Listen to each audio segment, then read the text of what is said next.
multiple linear regression. Same thing, but many variables. So B0, one constant, and then many combinations or many pairs of B and X, and it can go up to quite a lot. Depends on how many regressors you have.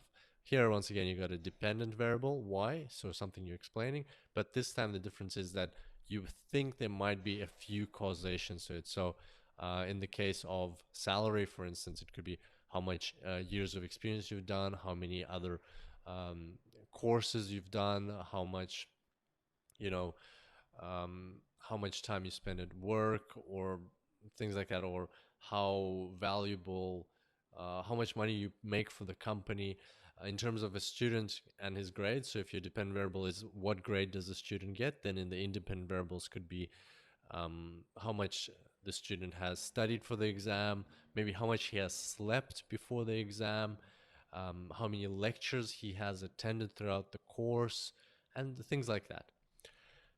The constant is still there, and also you got the coefficients.